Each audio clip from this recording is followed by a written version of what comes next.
now, again, Bible is making fun of the idea the Jews are chosen to be chosen. Nobody chooses anything to be his chosen anything. If you choose a fork, that's because you are eating French fries. But if you were eating a soup, you would choose a spoon. But then again, the spoon wouldn't be your chosen spoon, and you wouldn't put it onto a wall, and you wouldn't bow down to it saying, "Oh, my chosen spoon." No, you pick the spoon because you want to do something with it. So that's how God picked the Jews. So now there are a few possibilities. And all of this is commentary on Jonah, or Jonah in English. When God picked the Jews, was he sadistic? He knew that they will never fulfill his will, and consequently, he will be able to punish them, and he will enjoy that.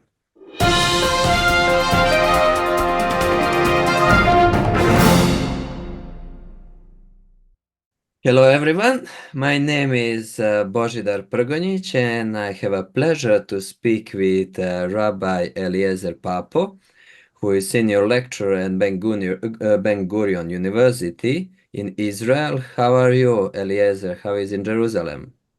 Well, taking in consideration the situation, doing well. Oh, good, good. Happy to hear that. Yeah, so something that among us Christian is like controversy is what to do with jokes and humor, especially in the church. When you come to church, you are expecting solemn worship, not crack too many jokes. And me, who is a foreigner, when you're learning English, sometimes you thought you understand something, but until you are able to get their jokes, you cannot say that you understand the English. I think we can apply the same for the Bible. When we are reading Bible, we are just taking it as an instruction. How can I be better person? So when you take translation, it is more like advising you what you should do, what you should not do. A part of that, you remove all colors. You just stay on this black and white. You should do this and you should avoid doing this. And when you have this kind of court atmosphere, you are not expecting people to joke. And then 1st of April is approaching. How should we react with the 1st of April day of the joke? And also in the church, should we crack at jokes? Does God create a sense of humor, or this is product of human wickedness? So I would start with this question. Does Bible contain humor, or is it something made by devil?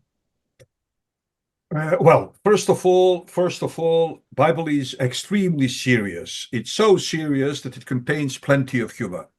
Humor is very serious thing, and Bible is using humor first of all to make fun of other deities.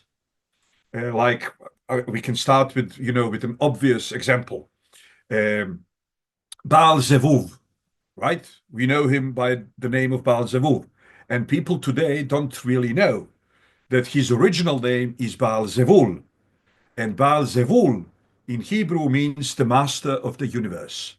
Mhm. And the Bible obviously is not going to call the master of the universe to some idol. So they call him Baal Zevuv. Baal Zevuv means the master of flies. And the master of flies is basically, well, piece of shit. That's what attracts flies. And the idea is, okay, so it's obvious what the idea is. But let me start uh, from the beginning.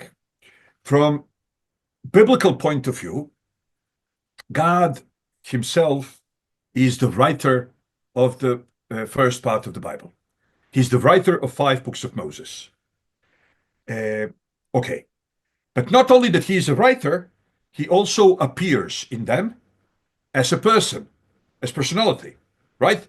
So if you have a book, and in that book you have personalities, and then one of the personalities is God, and then God is in interaction with other personalities, then we actually have to ask two questions. The first question is whether God uses comics as a writer. That's one thing. whether he uses humor as a writer. And then the second question we have to ask is, when he is profiling himself, does he do it with a humor or without? So basically, when you see now, as far as Hebrew Bible is concerned, it's divided. Christians usually refer to it by the name of the Old Testament. So the Old Testament is divided into three parts, three different canons. So the first canon is 5 books of Moses, and God is the writer of them. He is not inspirer.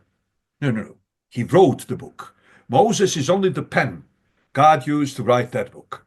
Then in the prophets, the message is divine, but the form is human. And then in the writings, such as Psalms, Songs of Solomon, and so on, the form and the content are human, but the inspiration is divine. So we have divine book, then we have divine message, and then we have divine inspiration to the author, but it's three different levels. So let's start with the question, humor and the Torah, humor and the Pentateuch, humor and 5 books of Moses. So first of all, I prepared. I knew what you were going to ask me, so I prepared some texts. So let's start with them. Okay. Okay. So let's open here. I believe that this is big enough to be seen. So we are in Exodus, the second book of Moses, and we are in the chapter 32. Moses is up there on the top of the mountain of Sinai, and he just received the 10 Commandments and basically the Torah, the Pentateuch. And then, while he is still at Sinai, the people who were told that he will return after 40 days, they said to themselves, oh, we don't know what happened to that Moses who took us out of the land of Egypt. They go to Aaron and they ask him to build for them, to shape for them idols which will represent deity which took them out of Egypt. And then look at this. How does God react? He says to Moses, Adonai said to Moshe, Lord said to Moses, go down, hurry. Your people, whom you brought up from the land of Egypt, have become corrupt. Basically, God is saying, it's not my people. It's not my project. It's all yours. I'm passing, I'm passing the project to you. So quickly they have turned aside from the way I ordered them to follow. They have cast a metal statue of a calf, worshipped it, sacrificed to it, and said, Israel, here is your God who brought you up from the land of Egypt. Adonai continued speaking to Moses, I have been watching these people, and you can see how stiff-necked they are. Now leave me alone, God says to man. This is one of the most beautiful verses in the entire Bible. Now leave me alone, so that my anger can blaze against them, and I can put an end to them. And I will make a great nation out of you instead. Why? Because God promised to Abraham, Yitzchak, and Yaakov that he will make great nation out of them. So if Moses doesn't agree to divine destruction of Israel, then God cannot fulfill his promise. So God is basically offering Moses collaboration.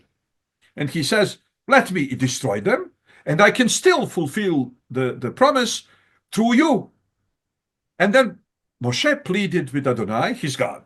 And he said, Adonai, why must you anger blaze against your own people? It's not my people, it's your people, whom you brought out of, it wasn't me, it was you, whom you brought out of the land of Egypt with great power and a strong hand. Now, Moses is even quoting, because on many places in Bible, God says, I brought you out of the land of Egypt with great power and a strong hand. So now when God says to Moses, the people whom you brought out of the land of Egypt, Moses says, me? as far as I can remember, it was you, with great power and a strong hand. Why let the Egyptians say it was the evil intentions that he led them out to slaughter them in the hills and wipe them out of the face of the earth? In other words, he says, okay, I see you are angry. Yes, they should be punished. Maybe they should even be destroyed. But let's think rationally.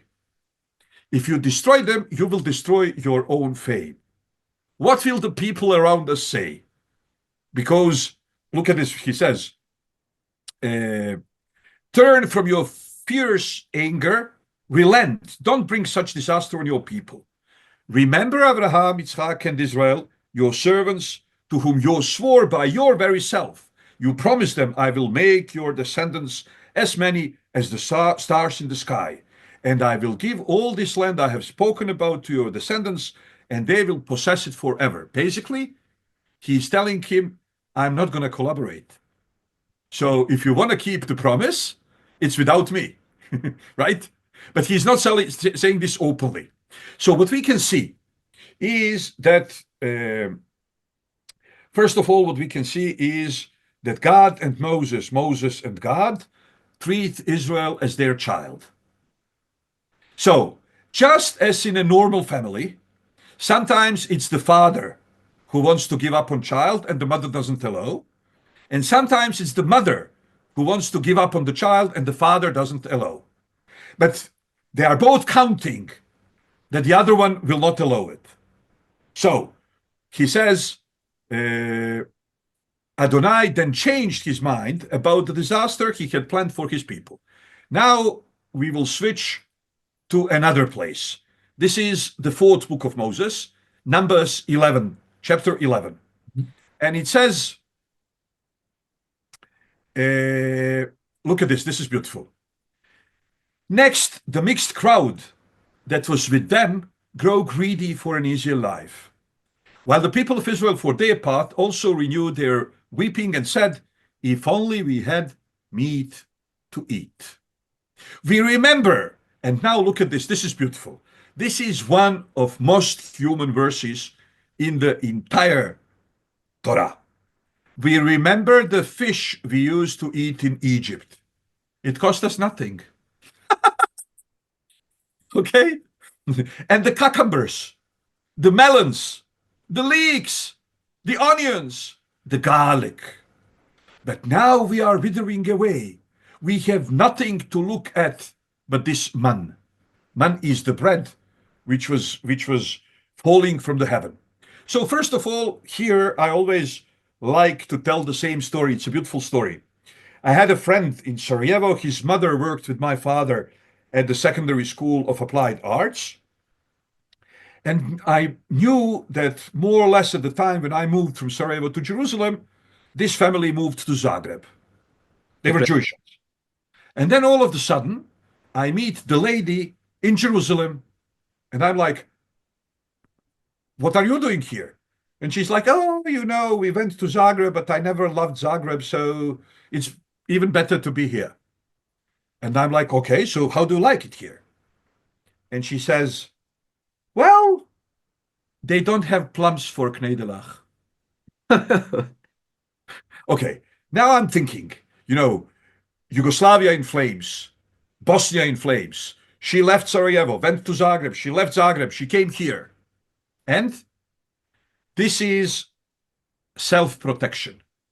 When people live in cataclysmatic times, when people live in catharsic times, when people live in eschatological times, they have to concentrate on something small to keep on going. So she concentrated on Knedelach, or plums for Knedelach. Knedelach is kind of sweet, sweet thing that we eat in Bosnia. So in any case, what happens here is people here are threatened by God's presence on deepest psychological level. Why? Because they are totally dependent on God. They even can't eat without food coming from heaven. So it's not usual human dependence where you know, generally we all depend on God, because if there is no rain, there shall not be grain. If there is no grain, then there is no bread, and if there is no bread, no, these people can't make anything on their own. Even the bread comes from heaven. That means that they are challenged because they are painfully aware of divine presence. They are painfully aware of divine existence. So to they need to recalculate the distance. So they concentrate on something else. And then they are in hysteria. Now, what's beautiful is this is what the people are saying. Here comes the objective part of the narrative, where the storyteller of the Bible, God himself, is telling us that the man is not that bad, really.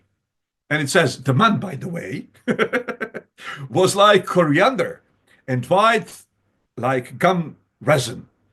The people would go around gathering it and would grind it up in mills or pound it to paste with mortar and pestle. Then they would cook it in pots and make it into loaves that tasted like cakes baked with olive oil. When the dew settled on the camp during the night, the man came with it. Now what happens? Moses heard the people crying, family after family, each person at the entrance to his tent. Massive hysteria. These are the people who saw with their own eyes 10 plagues of Egypt. And they saw with the people who didn't know how to swim. They saw the Red Sea split in front of them.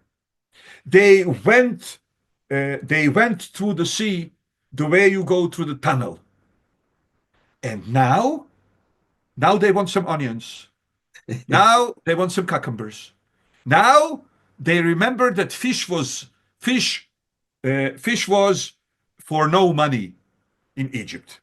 And now look at this. This is beautiful. Moses heard the people crying. Moses asked Adonai. Now look at this. Now here, Moses, the mother of the people, okay, look at what he says. Why are you treating your servant so badly? Why haven't I found favor in your sight so that you put the burden of this entire people on me? Now he speaks like a mother. Did I conceive these people? Right? Was I their father? No, you are their father. Was I their father so that you tell me, carry them in your arms like a nurse carrying a baby to the land you swore to their ancestors? Doesn't have anything to do with me. It's you and their ancestors. Bye. I'm giving up. I want out. Okay. So where I'm going to get meat to give to this entire people. Oh, okay, so now we see that the mother of the people, or the wife of the household, she is not really giving up, but she is bothered with the question how to provide the meat, because she really cares about them and she wants to provide, because they keep bothering me with their crying and saying, give us meat to eat. I can't carry this entire people by myself alone. It's too much for me. If you are going to treat me this way, then just kill me outright, please. If you have any mercy toward me, and don't let me go on being this miserable. Adonai said to Moses, bring me 70 babysitters. Okay, so basically, okay, I see what's the problem. You can't deal with them alone. Now God is a patriarchal father. So he's not saying, okay, so I'll change their diapers. No, obviously he's not going to do that. But the mother can't either. She said, okay, bring me 70 of the leaders of Israel, people you recognize as leaders of the people and officers of theirs. Bring them to the tent of the meeting and have them stand there with you. I will come down and speak with you there, and I will take some of the spirit which rests on you and put it on them. Then they will carry the burden of the people along with you, so that you won't carry it yourself alone. So, if the technique used to describe these two parallel stories, in one of which God is giving up on people, and in the second one, Moses is giving up on people. God acts as divine father, and Moses acts as popular mother. If you don't recognize that these things are written in a very humoristic manner, then you have a problem. Now, let's see other examples. I want to show you. Wait, let me see. Yeah, look at this. This is beautiful. God signed. Now, here in both of these stories, we are not speaking only about God using humor, but also about God profiling himself as a personality in the book, which has sense of humor. But now look at this. This is beautiful. God, here we are in the first book of Moses, but it's not going to work in English, so I'm showing it in Hebrew. This is Bereshit, or Genesis, 17th chapter of the first book of Moses. And it says like this. God signed the contract with Abraham, and the contract was that he will give to his seed the land and the blessing. But then the seed came about, and the seed was NG. No good. Ishmael was NG. He wasn't good. Now, God doesn't change, right? So how can he change his covenant? Well, easy. Let's say that you have a firm which is called Facebook, right?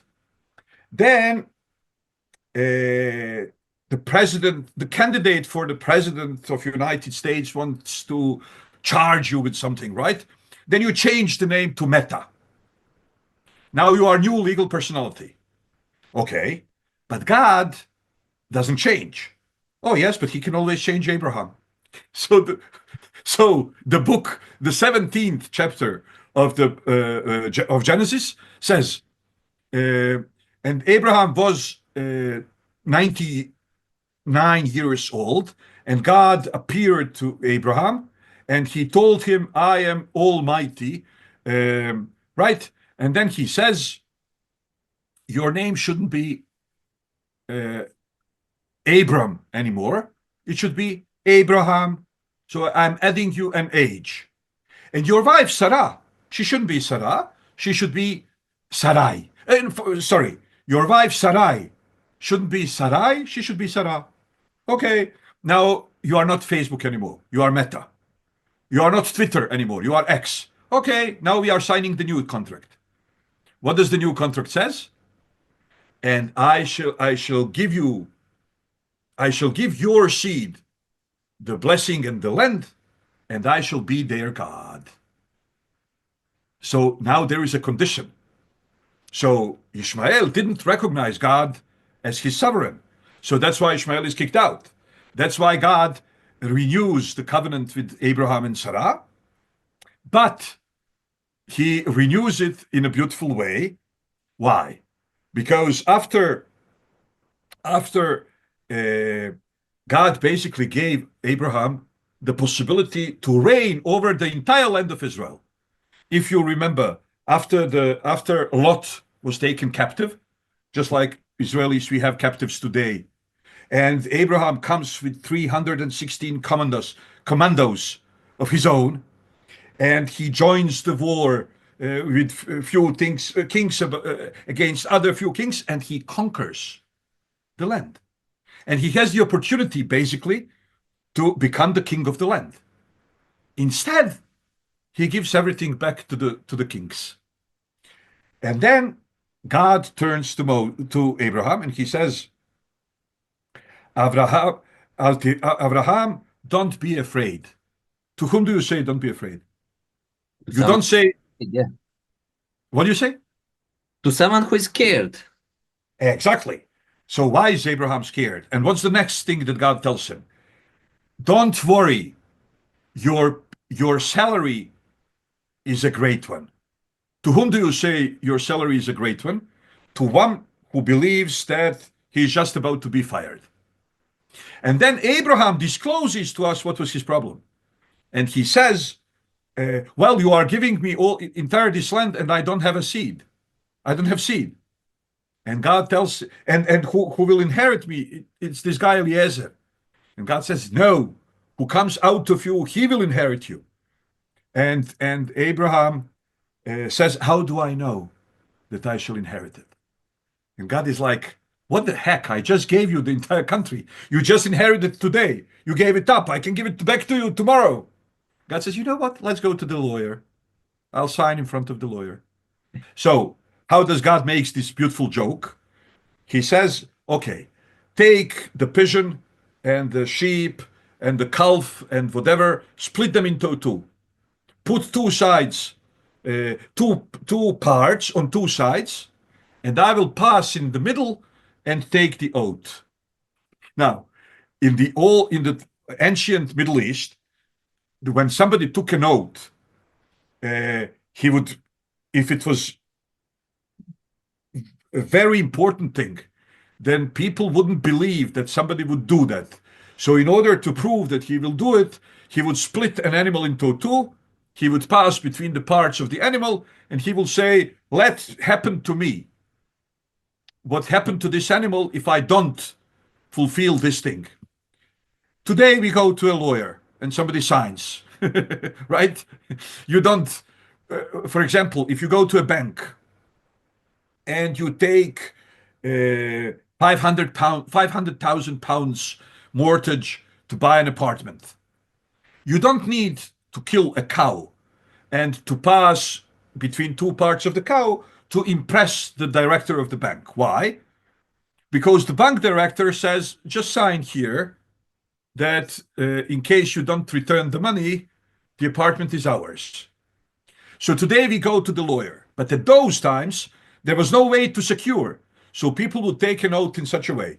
But God, who has a beautiful sense for humor, he says to Abraham, okay, you know what? Let's go to the lawyer. Okay. Now look at this. This is a beautiful thing. Where does it say? Okay. Look at this. For example, in the chapter, you know what? Let me open it so that everybody can see it. What was it? Chapter 17 of Genesis. So I'll do it like this. Duplicate. And now we will open chapter 17. It's easier. Okay. Do you see it? Yes. Okay, so look at this. I will make my covenant between me and you, and I will increase your numbers greatly. Abraham fell on his face, and God continued speaking with him. As for me, this is my covenant with you. You will be the father of many nations. Before that, it was supposed to be one nation, but Ishmael didn't work out. Okay, so now it's more than one. Your name will no longer be Facebook, but your name will be Meta, or your name will no longer be Twitter, it will be X. Because I have made you the father of many nations. So there is one nation, Ishmael, but they are not a part of the covenant. And now there is a new nation, Yitzhak. I will cause you to be very fruitful. I will make nations out of you. Kings will descend from you. I'm establishing my covenant between me and you, along with your descendants after you, generation after generation, an everlasting covenant. Now, this is new. This was never mentioned before. To be God for you and your descendants after you. This is why there is new covenant, because Ishmael didn't recognize God to be his God. I will give you and your descendants after you the land in which you are now foreigners, all the land of Canaan as a permanent possession, and I will be their God. God said to Abraham, as for you, you are to keep my covenant. Okay, and now here comes the circumcision, which is also humoristic. Because what are the chances that if you let, first of all, people 99 years old, they usually don't, they don't have erections, they don't have rich sexual life, and they certainly don't make children. But add to it circumcision at late age, right? Only the trauma of it is enough for erectile dysfunction. Okay, so now God says, I'm promising you, you will have children. Now let's make this almost impossible, so that the miracle will be even greater. Now go and circumcise yourself. Okay, and look at this. This is beautiful. God said to Abraham, as for Sarah, your wife, you are not to call her Sarah. Sarai, her name is to be Sarah. I will bless her. Moreover, I will give you a son by her. Truly, I will bless her. She will be a mother of nations. Kings of peoples will come from her.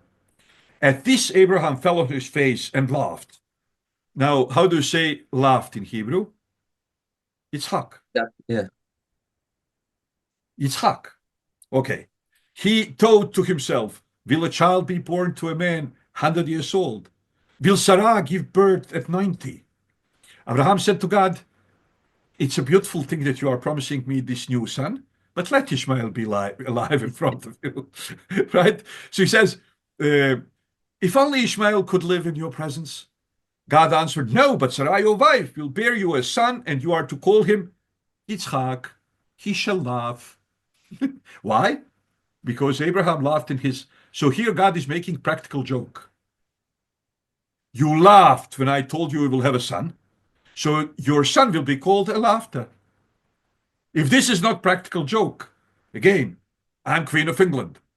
Now, look at this. Okay, so I'm closing this. Mhm.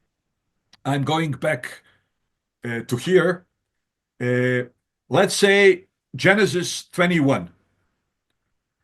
This is beautiful. Vatomer Sarah, Tzeho kasali Elohim. And Sarah said, God made me a joke. Kol hashomea yitzhak li. Whoever hears about this will laugh to me. Will laugh to me. Yeah. Yitzhak li. And then God comes and says, oh, and by the way, when you do give birth to a child, you should call him will laugh.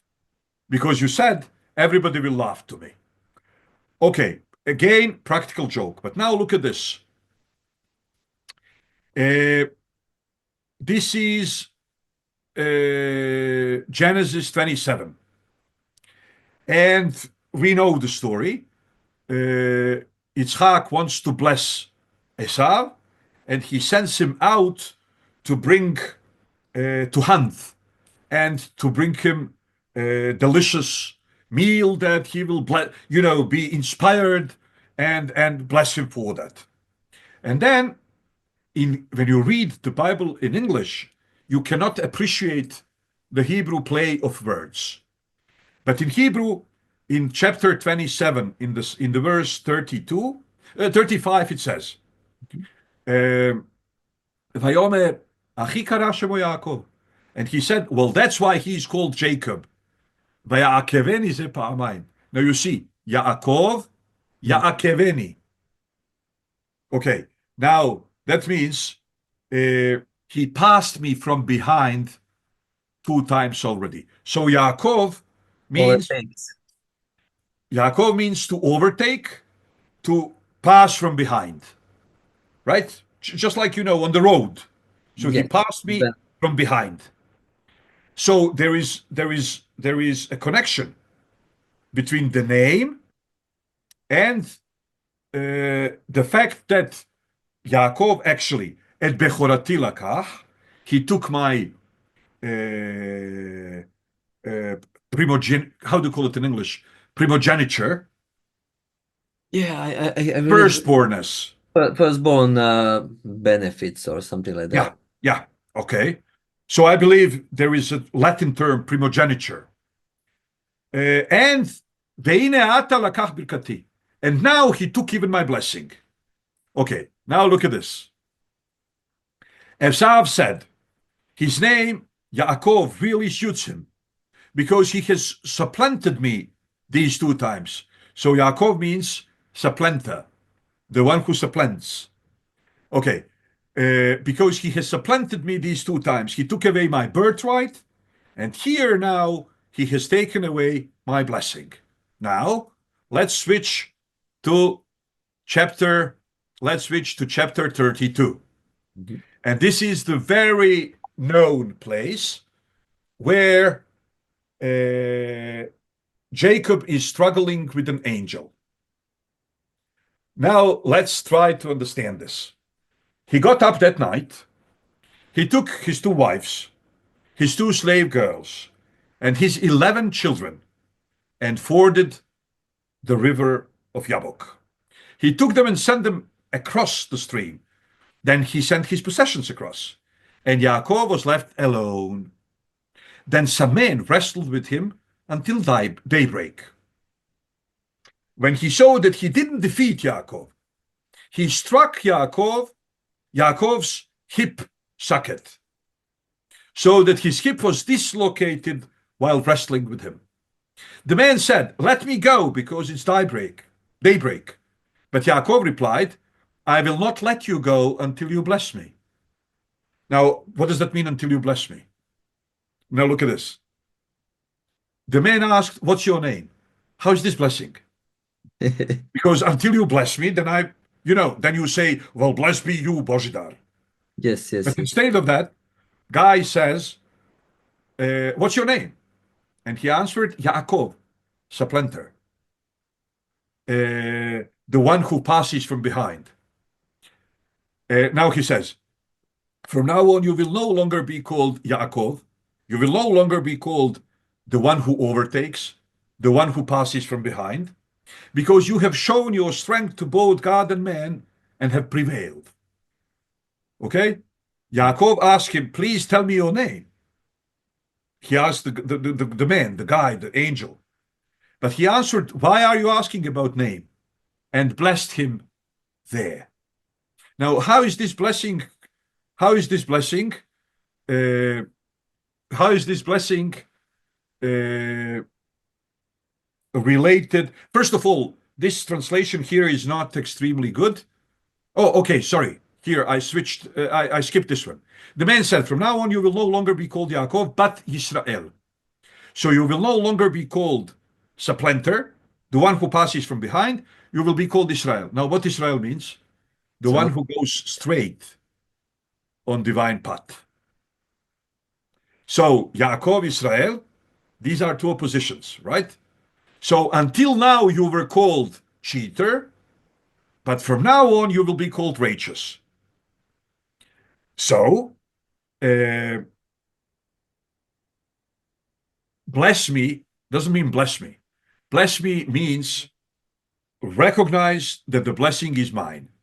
mhm. The blessing that I've stolen,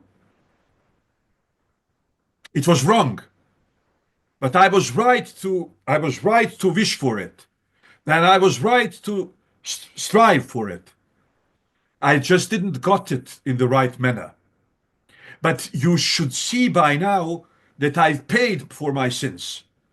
And the same way I cheated my brother, I cheated my older brother, I was cheated and given Perfect. an older sister instead of the younger sister. And so you can say by now that I've learned the hard way. And could you now retroactively recognize that even though legally it wasn't done the proper way, the blessing is mine because I'm not a cheater anymore? And the man says, uh, okay, as the sun rose upon him, he went on past Peniel, limping at the hip. This is beautiful. Why is this beautiful? Because the entire time he was limping in the real life, right? He wasn't. Sorry. The whole time he was limping morally. He didn't limp in the real life. So while he was limping morally, he was called cheater. Now he is called righteous, but now he limps in the real life, right? And if this is not practical joke, again, I'm Queen of England. But now let's switch to this one. This one is This one is one of the most lovable examples of divine humor. Moses said to God, this is when God appoints Moses as proto-Messiah, right? And he says, I'm God of Abraham, God of Yitzchak, God of Yaakov, and so on. And I'm sending you to bring my children out of the land of Egypt. Now, what does Moses says? Who am I that I should go to Pharaoh and lead the people of Israel out of Egypt? He replied, I will surely be with you. Your sign that I have sent you will be that when you have led the people out of Egypt, you will worship God on this mountain. What's the problem with this? You need to lead. You need to leave the country. But what kind of sign is that? I send you and I tell you, go and rebuild Yugoslavia. And you say, who am I to do it? And I say, oh, don't worry, I'll be with you. And you want the sign that you will be successful? Well, once you are done, you will get back to this place and I'll give you some cake. That's not a sign. I want the real sign. I want when I come to Egypt and I say to the people of Israel, God of Abraham, Yitzchak, and Yaakov, send me to you. I want the heaven to open. I want To show the meteorites to start falling. Then when I go to Paro and I tell to him, God of Israel has sent me, I want the day to turn into night. That's signs. Now look at this.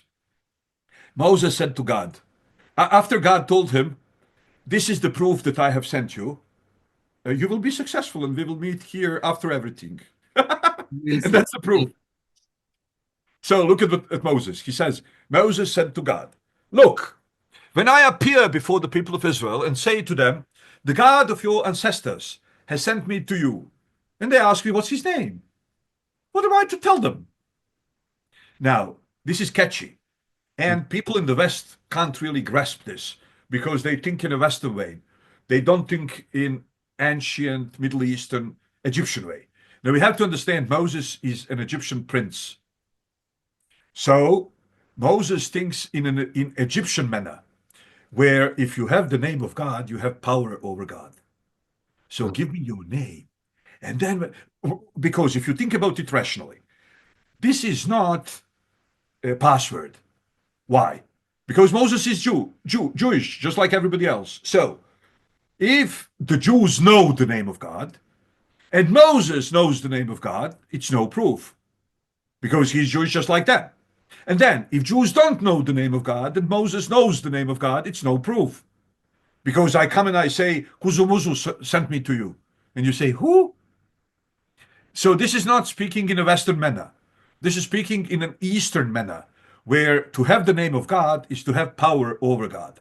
So Moses is basically saying, I want to be sure that when I come there and I start speaking in your name, you will not neglect me and you will not ignore me. So give me power over you. And what does God say? God said to Moses, Ehyeh asher ehyeh. I shall be what I shall be. Now, what does that mean?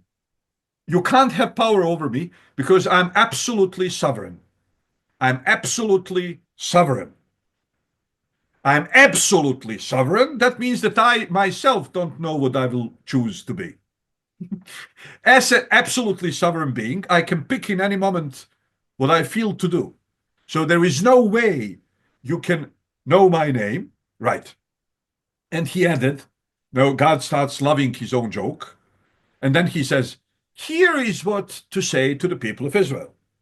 Ehyeh, the one who shall be, has sent me to you. God said further to Moses, say this to the people of Israel. Yud-Heh Vav-Heh. Now this is development.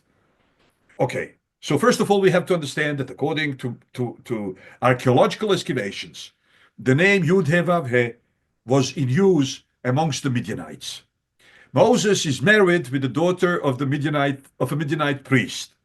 So he already knows the name Yud-Heh Vav-Heh.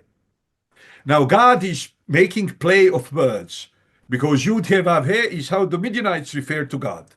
So they started with Yud, which refers to the third person, he who will be. Then God translates this into first. If they refer to me, he who shall be, then I am who will be. But then he says, you know what? Let's make their name more meaningful.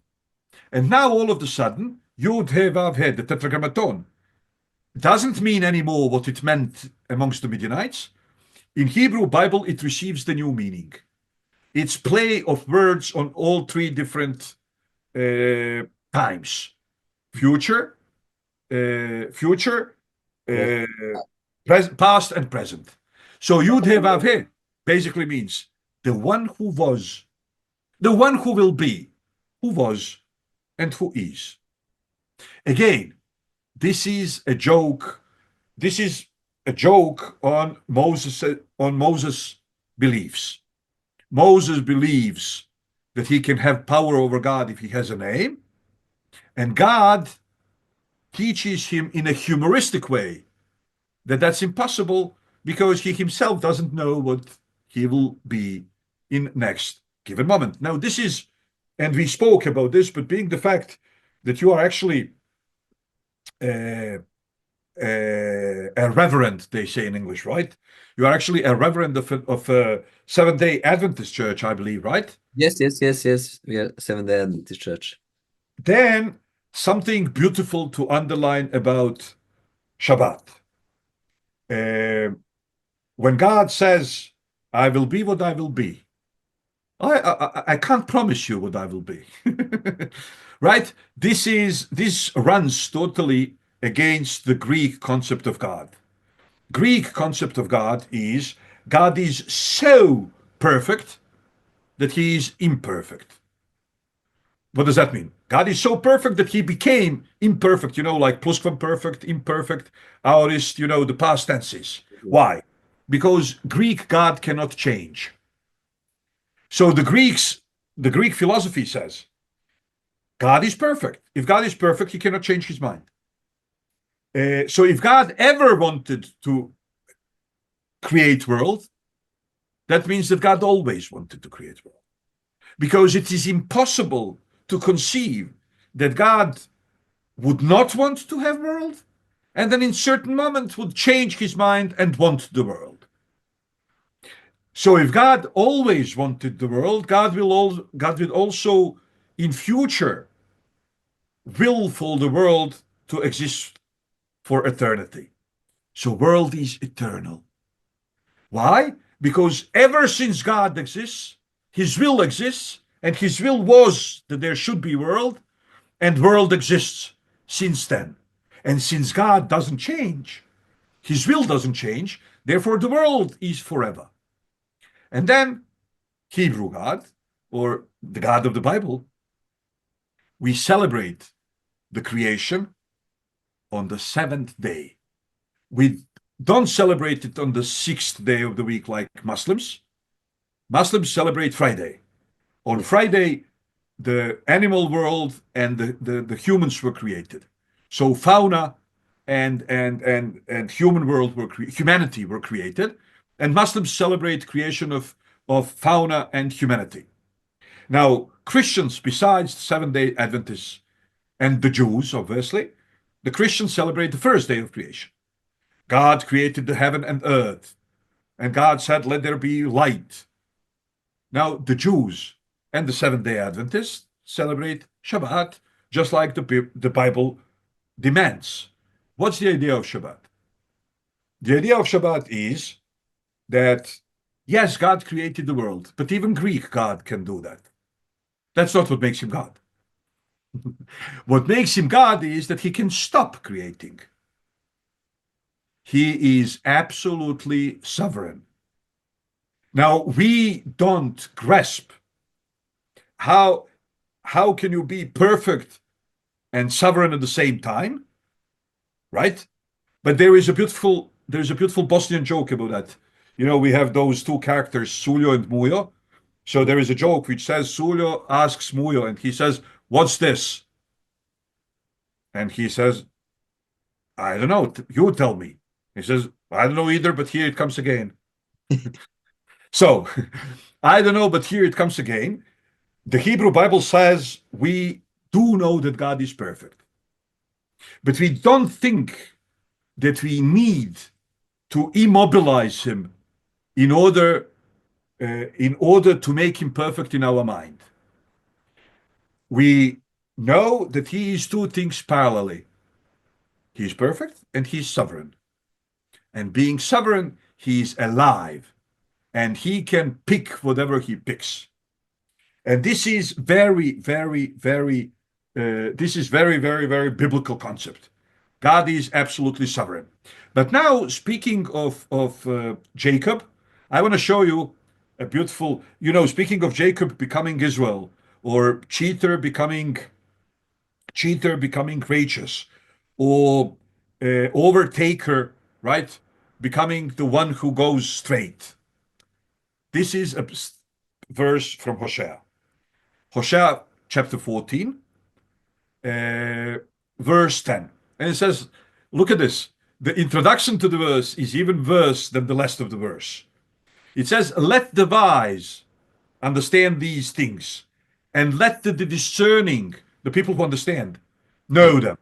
So he's just about to tell us something that you need wisdom in order to understand it. He's going to tell us something profound, something that asks for the ability of discerning. And then he says like this, for the ways of the Lord are straight, and the righteous walk in them, but in them sinners stumble. What the heck?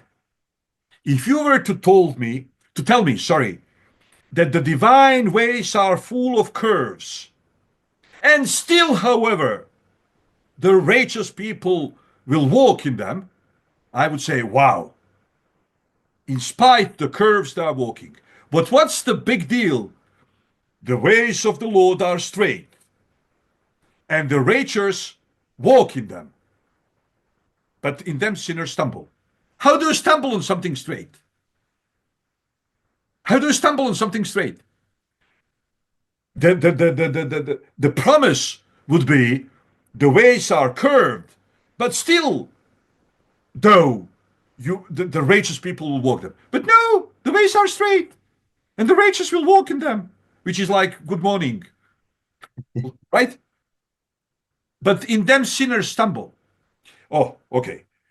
If you are a sinner, then your legs are curved.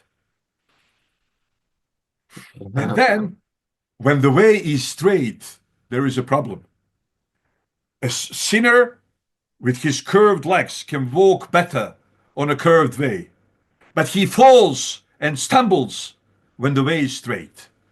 And this is obviously, again, play of words again on Jacob and Israel.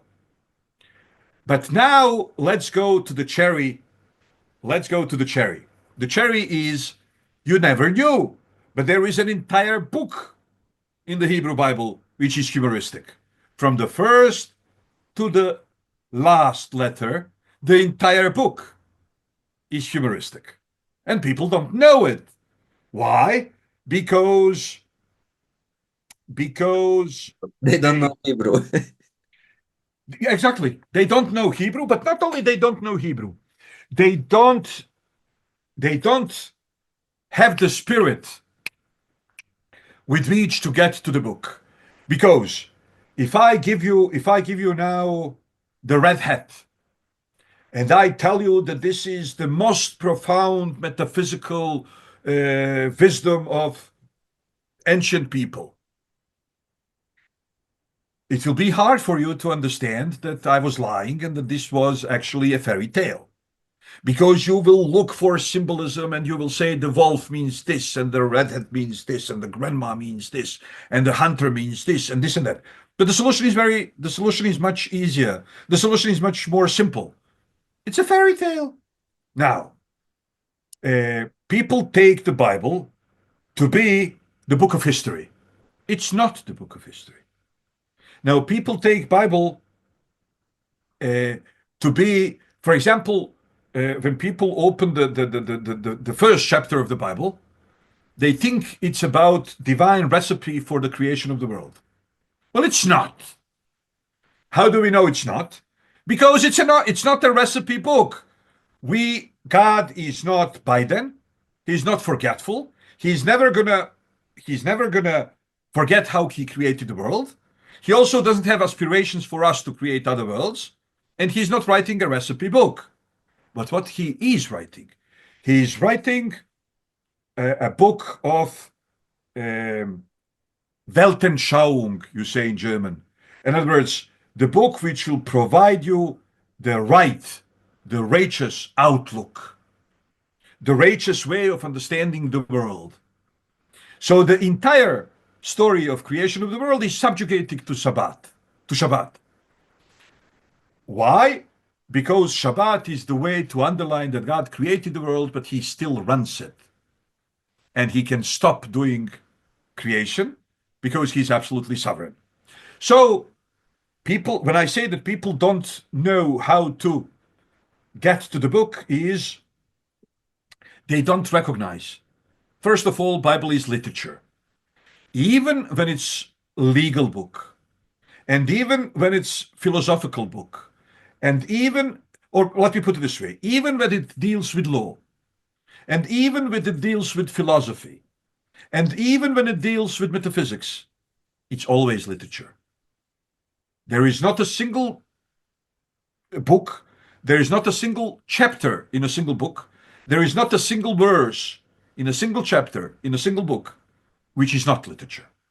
Now, literature has different techniques, and there is plenty of humoristic techniques, and Bible is using all of them. Bible is using parody, and it's using burlesque, and it's using grotesque. You remember the king who was killed in the WC, in the bathroom, with his intestines coming outside and so on. Bible is using grotesque as well. Is there one-liner jokes, like play with names and this? Because we see that he's using names, but is there any name that is funny by itself? Of course, how do we call the lady who brought the children of Israel into the city of Jericho? Rahab? Yeah, what Rahab means in Hebrew? Yeah, I think wide or Yeah, the wide one or the broad one. Now, what was her profession? She was a prostitute. Okay, so let's connect the two. She was not called the broad one because she had broadband internet at her home. She was called wide one because for Her obvious heart, reasons. her heart was broad. Exactly. Exactly. So now people might think that this is disrespectful. Well, sorry, I have news for you. God is not disrespectful, and these are books that he wrote or at least inspired. And these are obvious jokes in those books. For example, we said that Baal Zevul, the master of the universe, becomes master of lies. But then God knows that the same joke doesn't make you laugh twice. So when the wife of Ahab, who was originally called Itat Zevul, which means the wife of the Baal Zevul, the wife of the master of the universe, no, the woman of the master of universe, right? And she was very devoted Baal worshipper. So she's called Itat Zevul. Now they are not going to call her Itat Zevuv now, which would mean the wife of the fly. Why? Because it's not funny anymore. So now she's called Izevel, which means not even trash. Less than a trash. Now, anybody who knows a bit of Hebrew knows that Izevel is not a name. Izevel is pun on her real name. Her real name is the woman of the master of the universe. The pun name ascribed to her in the Bible is not even trash. Less then a trash. Now you have the same name, same noun, Zevul, which means universe. One time we convert Zevul into Zevuv, which means fly. Another time we convert Zevul into Zevel, which means trash. And this is technique. Now, sometimes it's funny, sometimes it's not funny, but it always helps understanding. So I'll show you, for example, and there was a man who was called Elimelech. Yeah. Now, Elimelech in Hebrew means God is my sovereign. Okay. Then this loyal suzerain of the God of Judea, at the first moment of famine, he goes to Moab. So his name is actually ironical. If God was his king, he would never leave the land of Israel because of the famine, right? He would, as a leader of the people, he would think why the people were punished with famine. And then he would strive to change their ways, to make them change their ways. Now, his wife is called Naomi. Naomi means the beautiful one, the delicate one. And they have two sons, Mahlon and Chilion. And Mahlon and Chilion got married with two Moabite girls. The name of one of the girls is Orpah, and the name of the other girl is Ruth. And then they both die, and Naomi wants to go back to the land of Israel, and she's followed by her two daughters-in-law. And then she says, come on, girls, be realistic. Even if I was to lie with a man today and have children with him, would you wait for those children to be 15 years old to get married with you by the time you will be 40? Go home, back to your parents. And then Orpah turns her back on her mother-in-law and goes back. And Ruth says, no, your God is my God. Your people is my people. Your country is my country. Wherever you go, I shall go with you. Where you eat, I shall eat. Where you lie, I shall lie. But what's the meaning of the name? Well, Orpah means back. Oref in Hebrew means back. Yes, So yes. Orpah is Becky. So Becky turned her back on her mother-in-law. But then Ruth in Moabite means inheritance. Okay. So inheritance came back with her mother-in-law and established the seed of her husband at his inheritance, at the inheritance of his fathers. And then beautifully, what was the name of Ruth's husband? Mahlon. Yeah. Mahlon in Hebrew means the one who is forgiven. And what's the name of Orpah's husband? Chilion. Chilion in Hebrew means the one who is finished with. Ah, okay. So you see that basically Bible is also literature. It's literature which advocates right ideas and advocates right laws and explains metaphysical truths, but it's literature. And it's written like literature. And it contains also these literary techniques which were typical of Middle Eastern literature. So now let's concentrate on a single book, which in its entirety is a humoristic book. And by the end of this experiment, we will also decide what kind of humoristic literature this book belongs to. So, the word of Adonai came to Jonah. Jonah in Hebrew means the pigeon. What's the pigeon symbol of? Symbol of peace. The end of divine wrath. Yeah. Because the flood was finished, not when the raven came out, but when the pigeon came out of, right?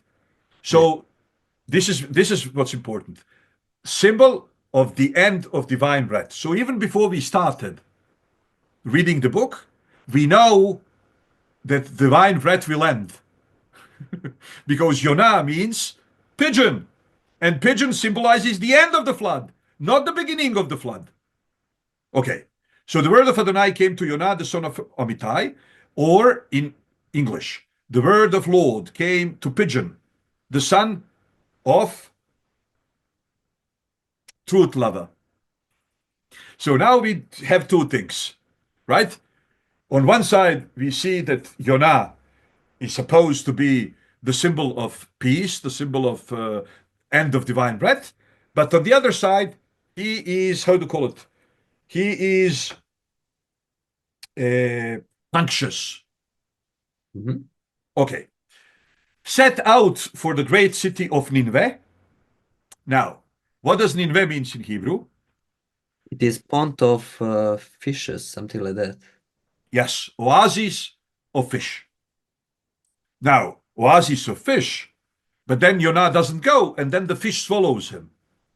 Because if a prophet swallows his own prophecy, you see, if the prophet is supposed to go to the world, but if the prophet swallows his prophecy, then the world swallows the prophet, Ah, because the prophecy should swallow the world.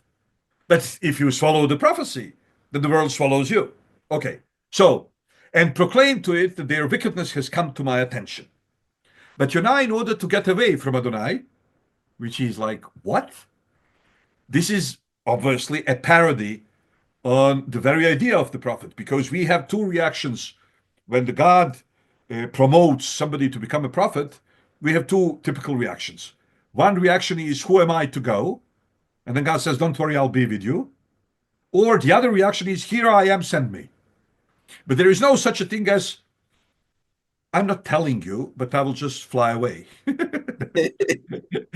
Okay, so no, look at this. But Jonah, in order to get away from Adonai, prepared to escape to Tarshish. He went down to Jaffa, found a sheep headed for Tarshish, paid the fare and went aboard, intending to travel with them to Tarshish and get away from Adonai. However, Adonai let loose over the sea a violent wind, which created such stormy conditions that the sheep threatened to break to pieces. The sailors were frightened, and each cried out to his God, not yet to the real God, but each one to his own God. They throw the cargo overboard to make the sheep easier for them to control. Now we know the sailors from literature, and we know the sailors from life. And in both cases, they are not really righteous people who cry out to God and who throw their own cargo before throwing other people. Uh, as a topic of literature, we would expect sailors to come, take Jonah, and throw him away immediately. Why should I throw my belongings and not throw some man that I never saw? Meanwhile, Jonah had gone down below into the hold. Because when you are trying to escape from God, right? We're going to darkness. And where he lie, fast asleep. The ship captain found him. Now, the ship captain is like everybody here is outside of himself. This is Titanic. And the ship is just about to sink. And you are sleeping. So he told him, what do you mean by sleeping? Get up, call on your God. Maybe the God will remember us and we won't die.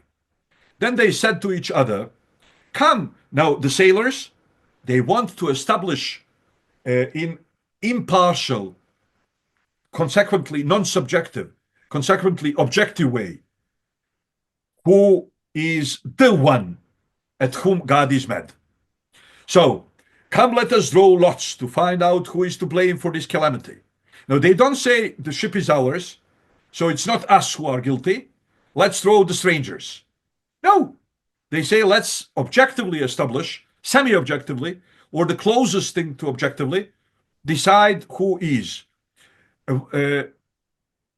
They draw lots, and Jonah was singled out. They said to him, now, look at these sailors. They are not throwing him immediately. People are afraid for their life. Maybe Titanic will not sink if they just throw Jonah. No, these people are over moral. So they say, tell us now, why has this calamity came upon us? Now, usually, God punishes people for what they do in their line of work. Where are you from? Because maybe this is some country that God hates because people behave in a hateful way, like people of Canaan or like Amalekites. What is your country and which is your people? He answered them. Now, what was their first question? What's your job? Yeah. He says, I'm a Hebrew. So Prophet. he's a professional Jew. Right? And I fear Adonai, the God of heaven, who made both the sea and the dry land. Well, if he created both the sea and the dry land, why the heck you believe that you can escape from him to Tarshish? Because God has sovereignty only over Israel. But if you go abroad, then he can't do anything to you? Okay. At this, the man grew very afraid and said to him, what's this that you have done? For the man knew he was trying to get away from Adonai since he had told them.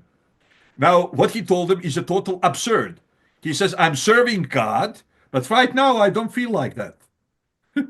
So God told me to do something. I don't want to do it. So I'm trying to escape from him.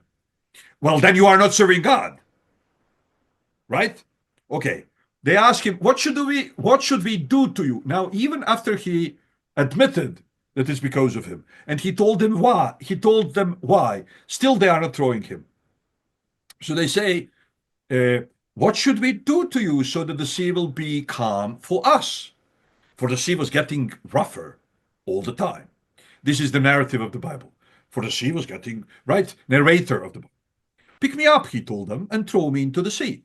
Then the sea will calm for you, because I know it's my fault that this terrible storm has come over you. Nevertheless, even now they are not throwing him.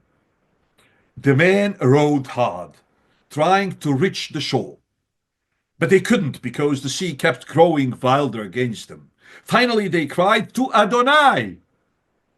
Now they are not crying anymore to their gods. Now they recognize that there is God. So Jonah is basically a very successful prophet. Exactly. He didn't come there, as a preacher telling them the story. No, they saw from his life, being the fact that he is persecuted for forsaking the word of God, they understood that there is such thing as God. Right? So look at this. Finally, they cried to Adonai, please, Adonai, please, don't let us perish for causing the death of this man, and don't hold us to account for shedding innocent blood, because you, Adonai, have done what you saw fit. Then they picked up Jonah and threw him into the sea, and the sea stopped raging. Seized with great fear of Adonai, they offered a sacrifice to Adonai and made vows. Now we switch to the chapter 2. Look at this. Adonai prepared a huge fish to swallow Jonah. And Jonah was in the belly of the fish for 3 days and 3 nights.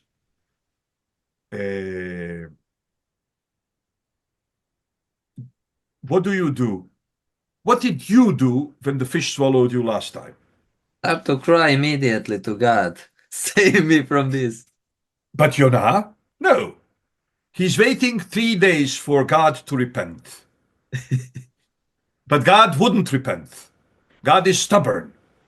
So from the belly of the fish, Jonah prayed to Adonai, his God, and said, out of my distress I called to Adonai, and he answered me. From the belly of Sheol, now look at this, and he already answered me. So he's not praying as somebody who is afraid for his life.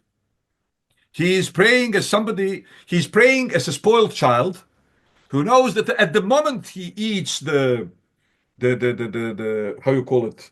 Špinat. Как скажешь špinat на английском? Oh, I think it's peanut. I'm not sure. Spinach or something like that. Spinach. Okay, so the kids don't like eating spinach. So you have a spoiled child and you send him out of his table and you say, no internet and no iPhone and no tablet until you eat your spinach. And then the kid knows that at the moment he eats his spinach, everything is going to be okay, right? You are not going to kill him. So he says, out of my distress I called to Adonai, and he answered me already. From the belly of Sheol I cried, and you already heard my voice. For you throw me into the deep, into the heart of the seas, and the flood enveloped me. Flood, the same flood that pigeon, right? Yeah. All your surging waves passed over me. I thought I have been banished from your sight, but I will again look at your holy temple. Third day in a fish. The waters surrounded me, threatened my life. The deep closed over me, seaweed twinned around my head. I was going down to the bottoms of the mountains, to a land whose bars would close me in forever. But you brought me up alive from the pit. He's not asking. He's stating the fact that he's already saved. Adonai, my God, as my life was ebbing away, I remembered Adonai. And my prayer came into you, It's not gonna come. It already came into your holy temple. Those who worship vain idols give up their source of mercy. But I, speaking my thanks aloud, will sacrifice to you in future when I return to Jerusalem. What I have vowed, I will pay. Salvations come from Adonai. Okay? Now, this is the strangest prayer ever.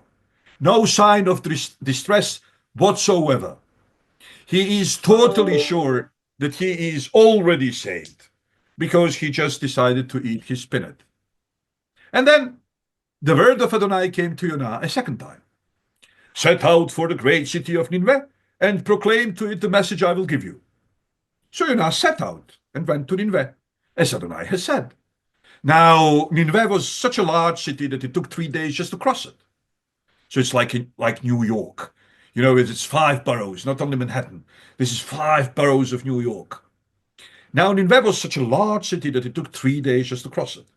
Jonah began his entry into the city and had finished only his first day of proclaiming, in 40 days Nineveh will be overthrown. Now imagine this. The prophets come to Israel in morning and in evening for 10 years, 40 years.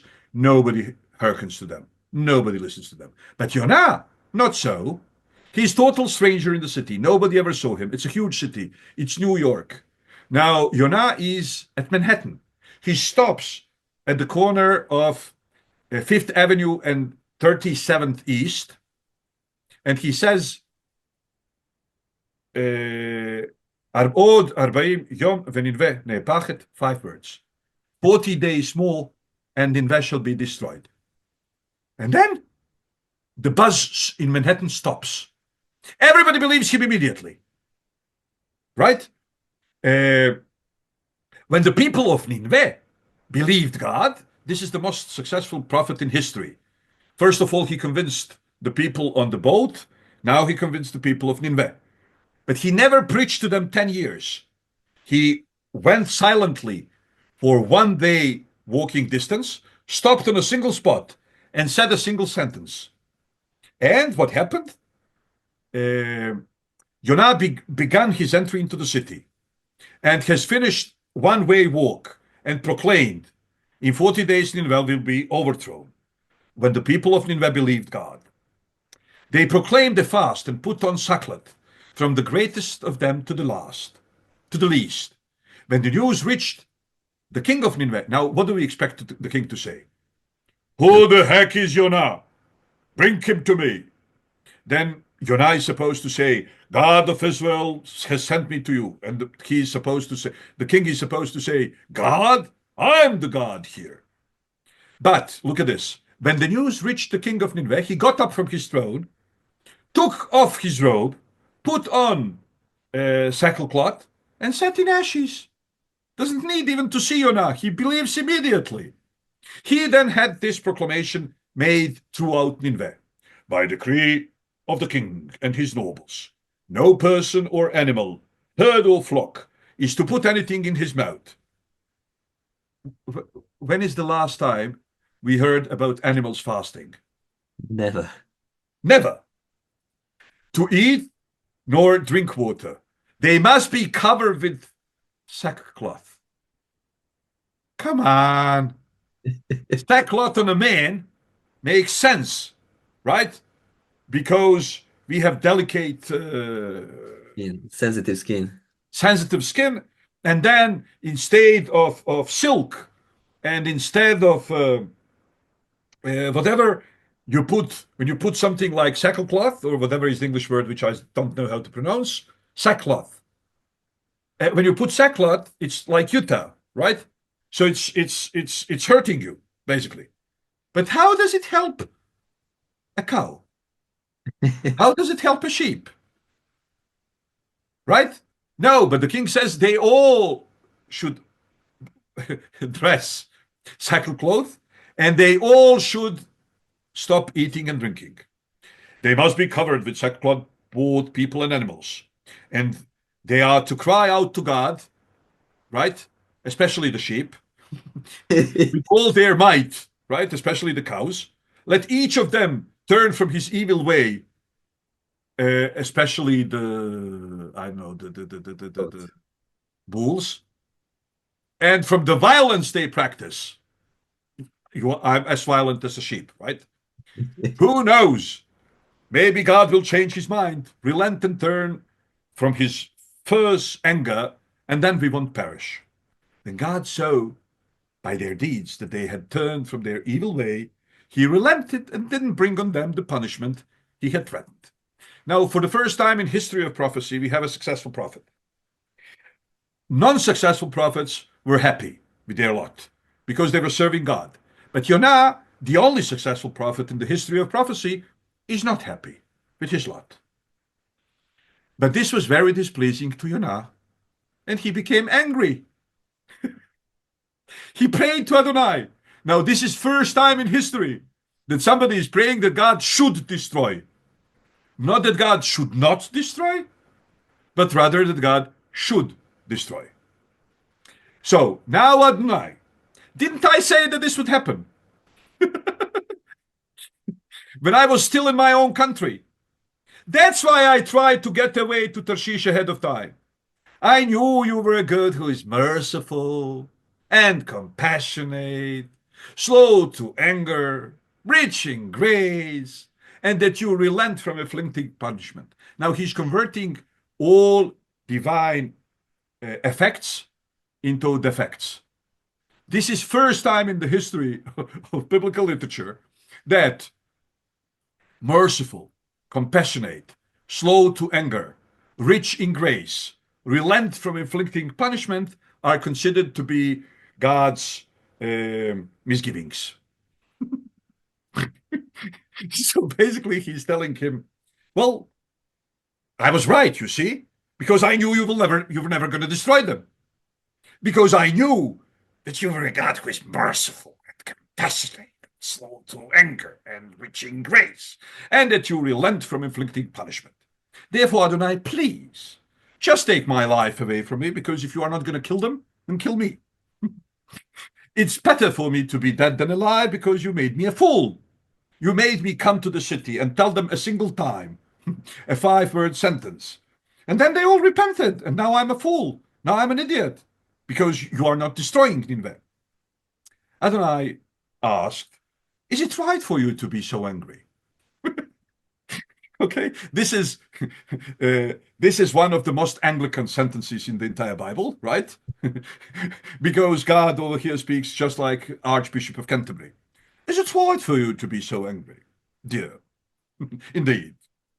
Jonah left the city.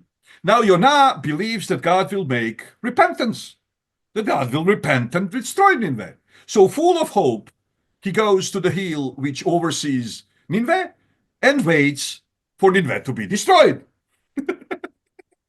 Jonah left the city and found a place east of the city where he made himself a shelter and sat down under it in its shade to see what would happen to the city.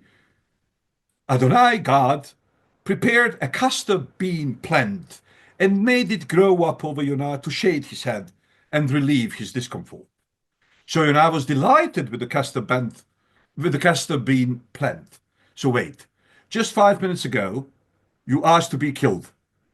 Obviously, you didn't really mean that. Because if you are happy that you have natural shelter over your head, this doesn't disclose depressive, maniacal, suicidal, right? No, he is basically emotionally blackmailing God into destruction of Nineveh.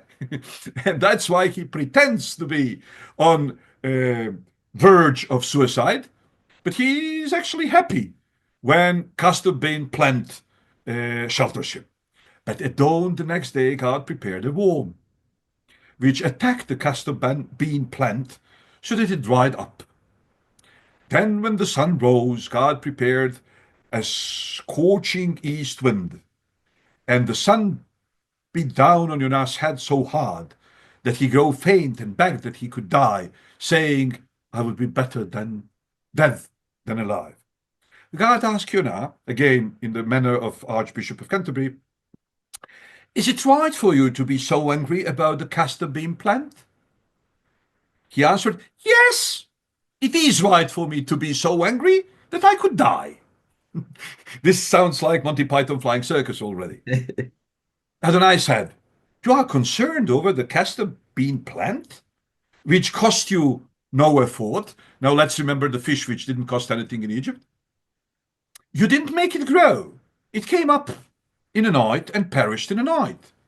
So shouldn't I be concerned about the great city of Nineveh, in which there are more than 120,000 people who don't know their right hand from their left, not to mention all the animals who are fasting?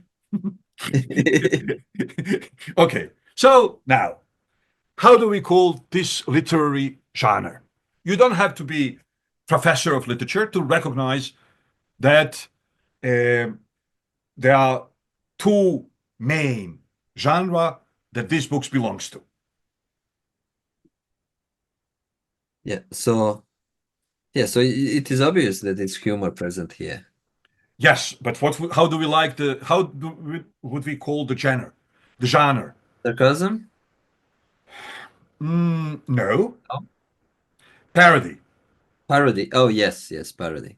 Parody. Now, what's parody? Parody is when you use a text or a literary motif and you make slight changes in a humoristic way. Okay, so Jonah is not a parody of a single text, but it's parody of literary motifs, like the motif of prayer, in disastrous times. So, what do you say? I'm dying. Help me. Save my soul from the. No, he says, and I'm already saved, and I will bring my sacrifices whenever I come to Jerusalem, which I thank you for, by the way, right? So it's parody. It's parody of appointing the prophet. It's parody on prophetic service.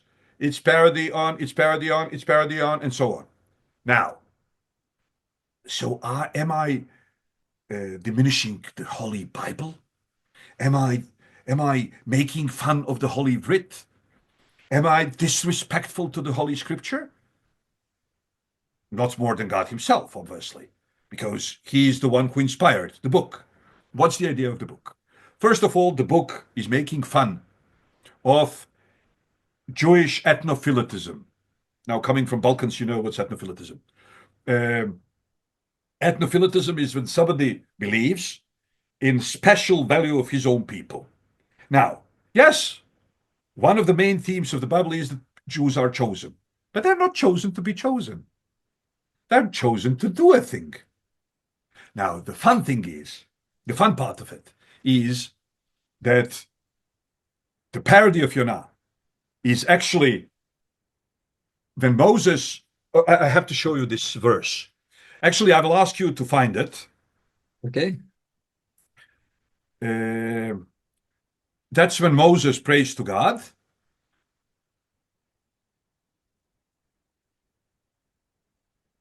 Let me just find the verse. Okay, it's the Exodus 33, 16. Exodus 33, 16. Can you open it for everybody? Oh, Maybe. yes. I It's was easier if everybody sees it. Bible, but okay. Exodus 33. Yes. 16, but we shall start maybe with, I don't know, 10, 11, 12. Yes. Okay, here it is.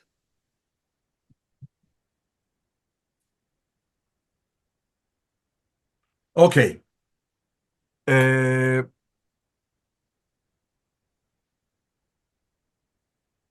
then Moses said to the Lord, "See, you say to me, bring up this people, but you haven't let me know whom you will send with me. Yet you have said, I know you by name, and you have also found grace in my sight. Now therefore I pray, if I have found grace in your sight, show me now your way, that I may know you, and that I may find grace in your sight, and consider that this nation is your people." Now wait. And he said, God answers, "My presence will go with you, and I will give you rest." And then he said to him, if your presence doesn't go with us, God just told him that the present will go with him. But look at what Moses says. If your present doesn't go with us, do not bring us up from here. For how then will it be known that your people and I have found grace in your sight? Except you go with us. And now goes the most important verse. So we shall be discriminated, your people and I. Here says separate, but no, it's not separate. The Hebrew Bible says, so we shall be discriminated, your people and I, from all the people who are up on the face of the earth. Now, what does that mean? We shall be discriminated? Because up to that moment, up to the Moses prayer, it goes very easily. If you follow God's will, you are blessed. People see that you are blessed. They ask, why are you blessed? Oh, I'm following this. We shall also follow that. Then if you don't follow God's will, you are forgotten, and end of story. Now Moses says, I'm asking for discrimination for bad and for good. If we are doing good, then let us be discriminated for good, and let everybody imitate our ways. But if we don't do what we are supposed to do, don't throw us away. Curse us, so that by our curse, it will be known to the nations of the world that your name is called upon us. And then they will learn through it the way they would learn from our blessed state. But don't ever give up on us. Have us blessed or have us cursed, but always stay with us. And if you are not going to be with us, for good or for bad, for any type of discrimination, then just forget about the story. Don't play with And us. this is Jonah. What's Jonah about? It says, even when Jews are supposed to be the priests to the world. Now, you yourself are a reverend, right? So you know what's the difference between a priest and a monk. Monk goes to a Mount of Athos and he lives there, but God never said he wants the people of Israel to be monks. No, he wanted them to be priests. Now, what do priests do? Priests are there to be middlemen between God and the people. Now, the nation of priests means the nation who is middleman between God and peoples. Now, what the book of Jonah says, when Jews mediate, then they are blessed for their mediation and people. But when Jews don't mediate, then they are cursed. And anyways, divine will is done and people learn from it.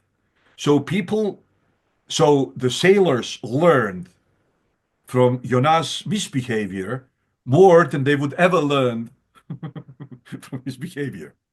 And then the people of Nineveh learned more from this eccentric prophet than they would ever do from a normal prophet. So, what do we see? We see that God wants to convey a beautiful and important idea that Moses' prayer was accepted, and that there is a people who will be access of knowledge of God in the world. And those people will not be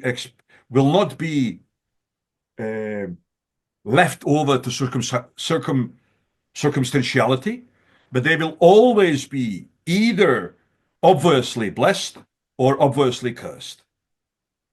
And from them, and from their status as blessed or cursed, everybody else will always know there is God.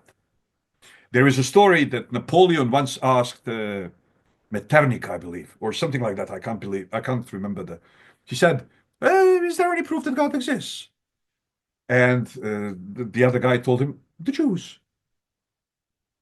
So yes, the Bible and the fact that, uh, but now again, Bible is making fun of the idea the Jews are chosen to be chosen. Nobody chooses anything to be his chosen anything. If you choose a fork, that's because you are eating French fries. But if you were eating a soup, you would choose a spoon. But then again, the spoon wouldn't be your chosen spoon, and you wouldn't put it onto a wall, and you wouldn't bow down to it saying, oh, my chosen spoon. No, you picked the spoon because you want to do something with it. So that's how God picked the Jews. So now there are a few possibilities. And all of this is commentary on Jonah, or Jonah in English. When God picked the Jews, was he sadistic? He knew that they will never fulfill his will, and consequently, he will be able to punish them and he will enjoy that. Maybe he was masochistic. They will never listen to him, so he can always be embittered and always quatch about it, like, oh, those people, there are people who enjoy that. But no, it doesn't sound extremely divine to be masochistic or sadistic. So maybe Jews were picked to do exactly what they did. Oh, that's a possibility. Now, what did they do? They were actually a group of slaves in the country of Egypt. They never had material culture like pyramids and whatever valley of kings and that kind of stuff. They didn't even have army. They didn't even have police. In their own language, they said to themselves, they didn't have CNN, they didn't have BBC, they didn't have Twitter, they didn't have Facebook. Everybody else was bowing down to Paro, and they said, oh, this is a joke. Okay. And then 4,000 years later, everybody says it's a joke. Now, the Egyptians, when you go to Egypt, even Egyptian Arabs, and certainly the real Egyptians, the Copts, the descendants of Paro. If you go to them, they are very proud that they are descendants of Paro. And then you ask them, oh, nice, and you like the pyramids? Of course we do. And you like yes, of course we do. And how do you feel about Moses and Paro? Oh, Moses is a good guy. Then you go to Middle Persia, then you go to Babylon, then you go wherever you go, you go to Iraq. And then Iraqi Christians, who are the original population of Iraq, you know, uh, Nebuchadnezzar, that's the name, like Nabucco, the opera. And they are very proud about his gardens and his this and his that. And then you say, oh, and by the way, Daniel and Nebuchadnezzar, they say, oh, Daniel is the good guy. Now, what were the chances that this small, tiny group who only knows how to write good, divinely inspired literature will become the world narrative? But if you ask anybody today, Paro, if you mention Paro, the first association is pyramids, the second association is Moses. If you say Nabucodonosor, right, Nebuchadnezzar in Hebrew, the only association is Verdi and the choir of Jews, right? What were the chances? No, there were no chances at all. So that's exactly why the Jews were picked. They were picked to create this inspired piece of literature which changed the world. Now, okay, so it changed the world. Why do we need them still? Well, somebody needs to keep, uh, as far as Judaism is concerned, all these other versions, other interpretations, they are shareware. But there is a genuine program which contains 613 applications. Now, whichever nation at whichever point in time This is exactly why the British Empire was so successful. While it was successful, it's not anymore, but it's not because it stopped being Judeo-Christian. This is exactly the reason why America was so successful after the British. And they might still be successful in future because they are returning to their Judeo-Christian roots. But what are the reasons? We, the people of Massachusetts, accept the law of Moses as Constitution of Massachusetts. So whichever nation applied any number of applications out of 613 applications, it was blessed procentually. You keep 5, you get paid for 5. You keep 15, you get paid for 15. But there should be somebody who takes care of, when we were kids, there were those soup, how do you call them? Oh, like small boxes in the Yeah, soup cubics. Yeah. exactly. Even now, So, Dominicans have very good in international shops here. Dominican soup, chicken soup, is still in those cubes. Friend of mine brought me just from Dominica recently. so there is not a drop of water in it. It's condensed soup. And then you put it into something, and then you add 5 liters of water, and you get, or you give 1 liter of water, and you get, honorable soup. That's what Jews are for. They are here to keep the soup. And we are doing it just well, quite well, I shall rather say. So whoever wants to understand Bible, first of all, people can be saved without Bible. There is no doubt about that. Abraham was saved and he didn't have any Bible. Yitzhak was saved and he didn't have any Bible, and so on and so on and so on. But come on, one in a city, 2 in a family were saved. But after the Bible was written, the numbers, the Bible brought about democratization of salvation. So now we are speaking millions. Now we are speaking billions. We are not speaking anymore a single Abraham, a single Yitzhak, a single Jacob. So yes, it's a highway to salvation. Now, you don't need it, but it's easier with it. The same way you don't really need prescription for your computer, but once it stops working, you go to prescription. And many a time we see that something about us stops working, so we should go to the prescription. And the Bible is just that. So we need to understand it. If it is what it seems to be, divine message to humanity, then we need to understand it. And we cannot understand it as no literature if it's more than obvious that it's written as literature. Now, it's not only literature. It's not only Romeo and Juliet, and it's not only Dostoevsky and Brothers Karamazov, and it's not only Tolstoy and right, but it is written in a literary manner. So you want to understand Bible? You don't need to learn archaeology. People think you do. You don't. You don't need to learn history. People think you do. You don't. You can. It's helpful.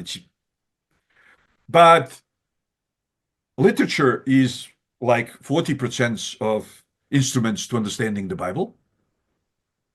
And Hebrew language is other 40%. And then everything else is only 20. History and archaeology. And it's all 20%. To understand the Bible properly, you need to know the language in which it was written and the way in which it was written. And it's written as literature. And it's written as literature, and it contains many different literary techniques, many of whom are humoristic. Irony. There is the beautiful piece of irony in the book of Kings when Elijah the prophet, he says, let them go first because there are many, and let them bring sacrifice. And so they bring sacrifice and nothing happens. Because Elijah said, the God who answers with fire, he is the God.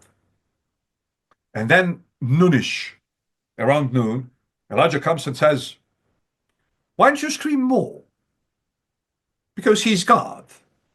He might be in WC. Maybe he's on the phone." Now, really, I swear, this is the modern way to translate the Hebrew verse. Because Hebrew verse says, "Vechisiglo,"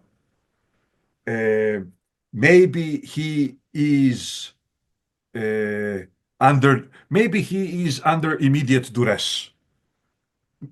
In other words, maybe he's in the bathroom. Vehisiachlo, maybe he is engaging a conversation. So how do you translate that verse in modern English? Why don't you scream more? Because he's God.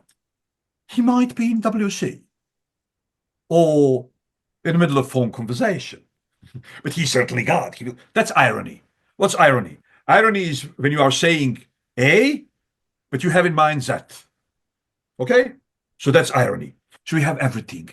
We have grotesque. We have burlesque. We have irony. We have sarcasm. We have everything. And it's pity that people don't really go to the first bookstore and buy a book on how to call it, introduction to literature, and apply that to Bible. They would understand it much better than all those commentaries which are oriented on ways in which Bible was not written. Because people think that, um, if on one place it says that this person killed Goliath, and another place it says that that person killed Goliath, wow, this is diminishing. No, it's not diminishing because because it's not history. Forget about it. It's not history. It was never meant to be history. You open the book of Judges, right? And it's not that you have one story in Genesis and another story in Chronicles. No, you have two stories next to each other. One story says, you have a story and a song next to each other. And one story says, and then, so one version says, and Sisera came and she gave him milk and he went to sleep. And then she took the thing and went with it through his blind eyes. Okay, so he went to sleep. He lied down. The other story says, no, he was metrosexual. She gave him the utensil with milk. And then she came with a thing, right? But he was so metrosexual that he couldn't really throw away the milk. And then she goes through his blind eyes while he's standing. Now, what's the truth? Who cares? This is not a book about Sisera. Forget about it. Who cares how Sisera died? What's the message of the book? The message of the book is, if you don't have a king, then woman will make miracles. Foreign woman will make miracles. It's anarchy. You don't have a system. That's the message of the book. And on every 2 pages, there is a verse which says, and in those days, there was no king in Israel, and everybody would do whatever they wanted. So this is the message of the book. Or, for example, you have 2 stories how David came to Shaul's court. First, it says, Shaul was depressive. Saul, whatever is his name in English, Saul was depressive. And then somebody told him, oh, there is this kid called David. He's the son of Yishai, and he is a beautiful musician. And then they brought David. And then next chapter. It's not first book and second book. Next chapter. It says, and David was no musician, he was a shepherd. And he was shepherding the flock of his father, and there was a war, and Goliath, and he comes and he says, okay, give me, I'll kill him. And then Saul says, who is this kid? So he never saw him. Why these 2 stories are next to each other? Oh, to teach you that you need to learn there are different ways of reading different biblical books. So one way is like this. And the books of Samuel, Samuel 1st, Samuel 2nd, should be read like that. So you need to know when you close each eye. Then there are books which are supposed to be read like this. On YouTube. No, not on YouTube. Like on iPhone, you have music, right? Yeah. So you can randomly play, or you can play from the beginning to the end, or you can play circularly. So there are biblical books which are supposed to be read in circle, like the Book of Kings, because you never understand Solomon if you read it only from the beginning to end. You need to read it from the end to beginning. Solomon starts as the king of David and ends up as female reproductive organ worshipper who made from a guy who created temple for God, he ends up as also creating temple for foreign gods.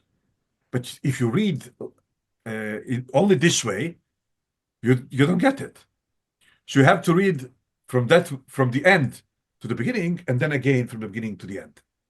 So these so-called contradictions, they are not contradictions because this is not history book. If this was history book, these would be contradictions. But this is a masterpiece literary work aimed at providing you with proper way of understanding the world and with proper set of laws. So that's the way to read it. Okay, I think we can stop now. It was a long way to Tipperary. Thank you very much. It is one of the rare. Usually, when you have a Christian and Jew, or Christian, Muslim, Muslim, Jew, whoever, when you mix these three Abrahamic religions, always it is cause of debate and fighting each other. And this is something that I don't think is productive. I think the best way is let me hear how you understand it. And this is only way how we can help each other to grow. But now I just want to quote you one sentence from other podcasts that you mentioned. You said, Bible is so human that it must be divine. I think this is the best sentence that I heard from you. And this is beauty that we can study and study again. And we would never reach the bottom of this beauty that God created to us. So I hope now this crisis that we have in world would help us to go back to manuals and enjoy it. And if you want to learn Hebrew and you don't know how to do, Duolingo, it's very good. And one of the first words in Duolingo, it's Jonah, pigeon. So you cannot avoid these things. So I think it is really, really blessing. And Hebrew is not that hard, I must confess, because it's very logical, very logical. It's hard to start, but once when you get it, it is beautiful. Thank you very much, Eliezer, and thank you for your time, dear audience. I hope you enjoyed this podcast, and I decided to call it Broken English for Broken Hearts. My English is not the best. I crucified English with each of my sentence, but I think we still can bring some hope for broken hearts because we can see without God we are completely broken. Thank you very much. You are more than welcome. It was real pleasure. Thank you.